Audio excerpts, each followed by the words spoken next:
सास बनी डंडे वाली भूत। शिखा की नई नई शादी हुई थी। उसका मायका और ससुराल दोनों कानपुर में ही थे, इसलिए उससे मिलने उसके भाई अक्सर आते जाते रहते थे। ये बात शिखा की सास मीना को बिल्कुल पसंद नहीं थी। मम्मी जी, आज राहुल भैया आ रहे हैं। कौन? तेरे चाचा का लड़का? जी मम्मी जी। अरे पर वो तो दिल्ली में रहता है ना? हाँ मम्मी जी, उन्हें कल सुबह दिल्ली के लिए निकलना है, तो वो आज मुझसे मिलते हुए कल सुबह यहीं से निकल जाएंगे। हमने तो धर्मशाला खोल रखी है ना। कुछ कहा क्या मम्मी जी? मैंने कहा हाँ, आने दे तेरे भैया को, जमकर खातिरदारी करेंगे। अब तो कुछ करना ही पड़ेगा, इससे पहले कि मेरा घर धर्मशाला बन जाए। ये कैसी बातें कर रही हो मीना? सच ही तो कह रही हूँ। अभी इसकी शादी को साल भर भी नहीं हुआ और आए दिन इसके घर वाले आ धमकते हैं। अरे तो क्या हुआ, वो इसी शहर में रहते हैं तो हाल चाल लेने आ जाते हैं। इस बार मैं उनका हाल और चाल दोनों ही बिगाड़ दूंगी। अब बहुत हो गया जी। अरे ये कैसी बातें कर रही हो? हे भगवान, बस आप तो देखते जाइए। शाम को राहुल आता है। नमस्ते आंटी, कैसे हैं आप लोग? हम लोग तो ठीक है, तुम कैसे हो बेटा? मैं भी अच्छा ही हूँ आंटी। बस आज रात के बाद नहीं रहोगे। चलिए भैया, मैं आपको हमारा घर दिखाती हूँ। रात में खाने के टेबल पर शिखा, रोहित कहीं दिखाई नहीं दे रहा। जी भैया, वो ऑफिस के काम से बाहर गए हैं, कल शाम तक आएंगे। अच्छा अच्छा। बेटा, क्या तुम भूत प्रेत में मानते हो? नहीं नहीं आंटी जी, पर अचानक आपको ये ख्याल कहाँ से आ गया?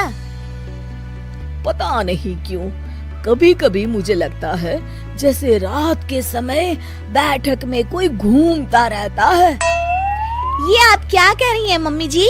हाँ, तुम लोग घबरा ना जाओ, इसलिए मैंने आज तक इस बारे में कुछ नहीं कहा। ये आपका वहम होगा आंटी जी, ऐसा कुछ नहीं होता। हो सकता है। चलो अब मेरा सोने का टाइम हो गया है तो चलती हूँ मैं। शिखा बेटा, राहुल के सोने की व्यवस्था वहीं दीवान पर कर देना। जी पापा जी। अब चलिए भी। अच्छा, तो बैठक में सोने वाले हैं साहबजादे। क्या बड़बड़ा रही हो?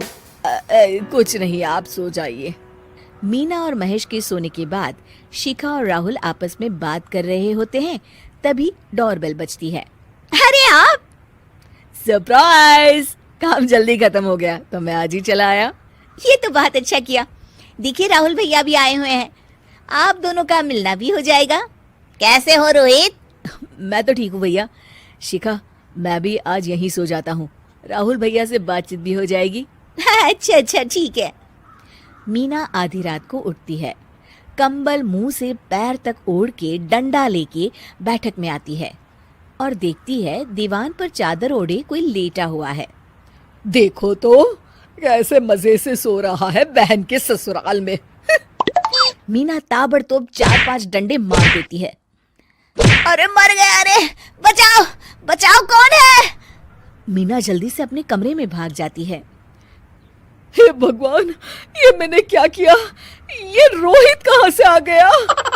लगता है ये नालायक राहुल मेहमानों वाले कमरे में सो गया होगा। आज तो इसकी खैर नहीं।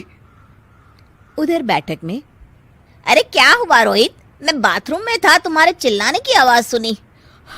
पता है भैया, मैं सो रहा था, अचानक से कोई आकर मुझे डंडे मारने लगा। ये क्या कह रहे हो? लगता है तुम भी आंटी की तरह भूत प्रेत में मानते हो। नहीं नहीं भैया, सच में कोई आया था। मैं तो जा रहा हूँ मेहमानों वाले कमरे में सोने के लिए। इस समय अपने रूम में जाऊंगा तो शिखा की नींद खराब हो जाएगी।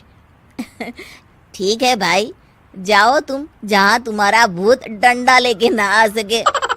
थोड़ी देर बाद मीना कंबल ओढ़ के डंडा लेकर मेहमानों वाले कमरे में पहुंच जाती है। वो बिस्तर पर सोए रोहित को फिर डंडों से मारने लगती है। अरे मर गया, अरे मर गया। तू भूत प्रेत में नहीं मानता ना? ये ले, अब डंडे खा। हैं? ये तो माँ की आवाज है। रोहित कंबल खींच देता है। बेटा तू! अरे ये क्या कर रही हो माँ? मार मार के मेरा भरता बना दिया आपने। माफ कर दे मेरे लाल, मैंने तो तुझे ही मार मार के लाल कर दिया। मैं तो उस राहुल के बच्चे को सबक सिखाना चाहती थी। राहुल भैया को? हाँ बेटा, मुझे लगा अगर उसे डंडे मारूंगी तो शिखा के मायके वाले यहाँ आना छोड़ देंगे। हे भगवान, माँ ये घर शिखा का भी है, उसके घर वाले जब चाहे आ सकते हैं। हाँ बेटा, आज मुझे भगवान का इशारा समझ में आ गया।